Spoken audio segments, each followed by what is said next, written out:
రాజు అనే వ్యక్తి ఒకప్పుడు విజయవంతమైన హోటల్ వ్యాపారి. మంచి ఇల్లు, పెద్ద వ్యాపారం, ప్రేమించే కుటుంబం అన్ని అతని దగ్గరే ఉండేవి. కానీ ఒక తప్పు పెట్టుబడి, ఒక పెద్ద మోసం, ఒక ప్రమాదం, తెలియక చేసిన తప్పులు ఇవన్నీ కలిసి ఒక్కసారిగా అతని జీవితాన్ని తలకిందులు చేసేసాయి.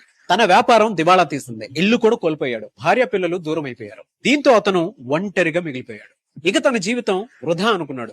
చివరికి ఆత్మహత్య చేసుకోవాలనుకున్నాడు. ఆత్మహత్య చేసుకోవాలని నిర్ణయించుకున్న రాజు ఒక రోజు రాత్రి రోడ్డు పక్కన ఒంటరిగా కూర్చుంటాడు.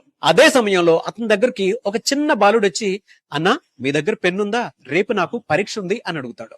రాజు తన జేబులో చూసి ఒక పాత పెన్నుంటే తీసుకొని ఇచ్చాడు. ఆ బాలుడు దానికి థ్యాంక్ యూ అన్నా, మీరు మంచి మనిషి అని అక్కడి నుంచి నవ్వుకుంటూ వెళ్ళిపోయాడు. ఆ నవ్వు రాజు ఆలోచనల్ని ఒక్కసారిగా మార్చేశాయి. అప్పుడు తనకు అర్థమైంది, తను సర్వం కోల్పోయినా నా దగ్గర ఇంకా ఒకటి మిగిలే ఉంది అనేటువంటి విషయం. అదే ఆశ.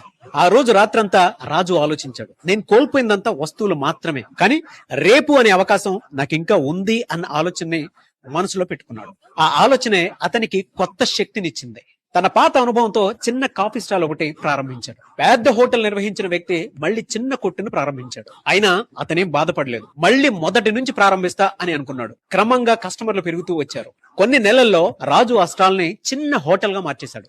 నెమ్మదిగా గిరాకీ పెరగడం మొదలైంది. డబ్బులున్నప్పుడు చేసిన తప్పులను అర్థం చేసుకున్నాడు. నిజాయితీగా జీవించడం మొదలు పెట్టాడు. తనకున్న దాంట్లో కొంత మొత్తాన్ని నలుగురికి పంచుతూ వచ్చాడు. దీంతో జీవితంపై మళ్లీ ఆశ మొదలైంది. నెమ్మదిగా అతని కుటుంబం కూడా తిరిగి అతని దగ్గరకు వచ్చేసింది. జీవితం ఇచ్చిన ఈ రెండు అవకాశాన్ని రాజు సద్వినియోగం చేసుకున్నాడు. ఈ ఎంటైర్ స్టోరీ మనకేం సూచిస్తోంది అనంటే, జీవితంలో ఆస్తి, బంధం, గౌరవం అన్ని ఒకేసారి కోల్పోయినా మన దగ్గర రేపు అనే ఒక ఆశ ఎప్పటికీ ఉంటుంది. ఆ ఆశనే మనల్ని నిలబెడుతోంది. జీవితంలో ఓటమి అంటే అంతం కాదు, అది కొత్త ఆరంభానికి ఆహ్వానం. జీవితాన్ని మార్చడానికి మనం చేయాల్సిందల్లా రేపు అనేటువంటి ఒక అవకాశాన్ని ఎప్పటికీ మన మనసులో పెట్టుకోవడం, అలాగే ఆ అవకాశాన్ని నమ్మాలి కూడా. ఈ రోజు ఎంత చీకటిగా ఉన్నా సరే రేపటి సూర్యుడు తప్పక ఉదయిస్తాడు అనే నమ్మకం ఉండాలి. అప్పుడే జీవితంలో ఎన్ని కష్టాలు వచ్చినా సరే మనం నిలబడతాం. మీరేమంటారు? కింద కామెంట్ బాక్స్ లో పోస్ట్ చేయండి.